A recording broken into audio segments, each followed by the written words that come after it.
Alam ko guys na super love natin yung mga Korean cosmetics or yung Korean beauty. And alam nyo ba, isa sa brand na super gusto ko ay yung Roman. And look at my collection.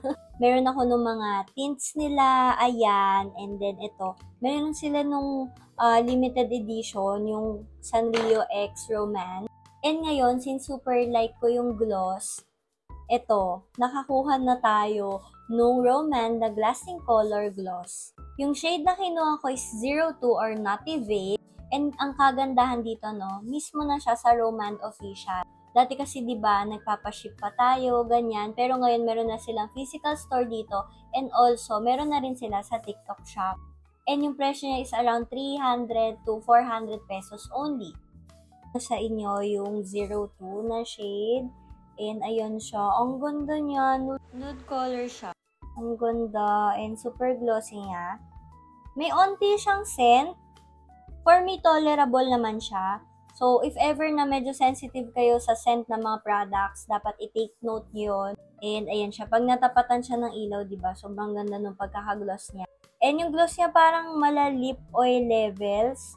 Medyo thick.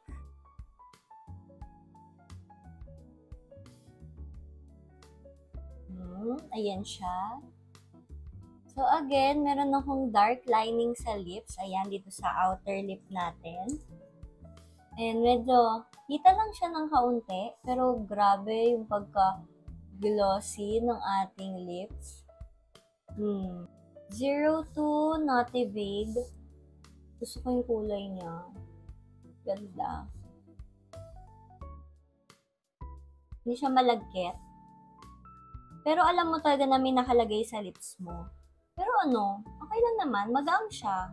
Nafe-feel ko na super moisturizing niya sa lips. And gusto ko yon kasi nga, dry lips girly nga ang ate nyo. So, ang gagawin ko, para hindi masyado kita yung dark lining lips ko, maglalagay ako ng lip liner. Bukod kasi na sa pwede mo siyang gamitin alone, pwede mo rin siyang gawing lip topper. Malambot na ng labi ko. I like it. Kaya lately, gusto ko talaga naglalagay ng gloss kasi talaga nakaka-moisturize siya nung dry lips ko. Ayan. So, alam niyo na kung ano yung ginagamit ko na lip liner. Lagi ko yung binibida dito. So, lagay na natin. Ayun. Ang ganda! Pwede rin kayo gumamit ng medyo dark na lip liner. Alam ko, uso din yung ganun eh. At ayan siya. It's so pretty. Tapos gusto ko siya ng may lip liner. O kaya basta maglalagay ako ng lipstick tapos papatungan ko nito. Ang ganda. 02 Nutty Vague. Ang ganda ng color. Nakakasyala yung kulay. Ganda. Natural lighting. Alam ko ang dami naghanap sa inyo nun, pero ayan siya. Diba? Hindi siya mukhang pale sa akin. Siguro nakatulong talaga yung lip liner natin. Pero kahit alone, yun lang yung pinakang color niya. Hindi siya ganun ka-pale tingnan sa akin. Ayan. Ganda. Lalagay ko siya dyan sa yellow basket.